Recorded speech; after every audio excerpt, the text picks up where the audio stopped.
Hey Stacy, this is Donnie. I'm going to give you this quick tutorial on the back end of your WordPress website. This is what they refer to as the dashboard. This is kind of for lack of a better word, your home page of the back end of the website. This is where everything gets done. And so I'm just going to give you kind of an overview on this, and there'll be other tutorials that talk about the other places that we're going to focus on here in just a little bit.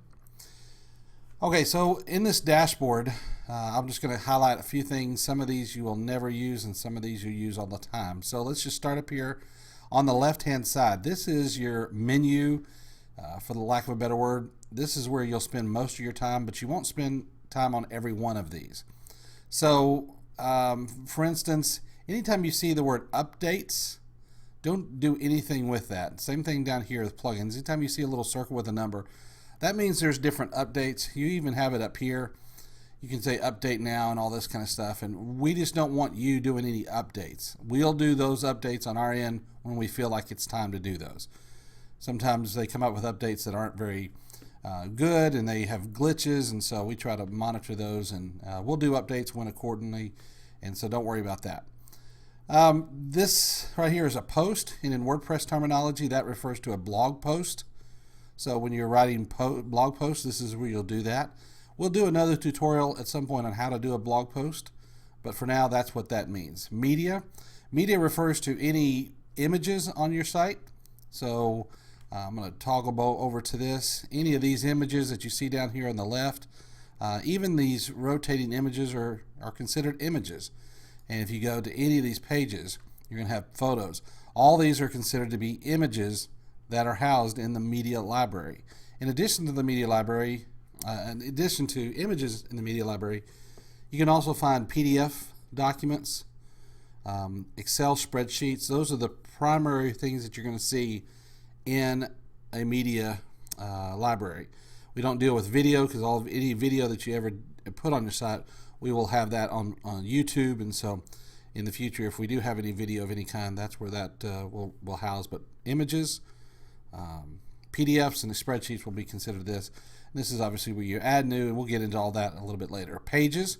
This is where you can monitor certain pages, manage pages, and change. If you decided, for instance, that on the service page that you wanted to, change something here, or train comfort specialist dealer, and you wanted to add it in North Texas or something to that effect, you would do that here in the pages section. We don't do anything with comments. It's really tied to blog posts, but we really don't do much with that. Forms on your site, you've got some forms. Let's look here. Yeah, these little forms, these are just little fill-in forms. All that's going to be found over there, and we'll show you how to do all that.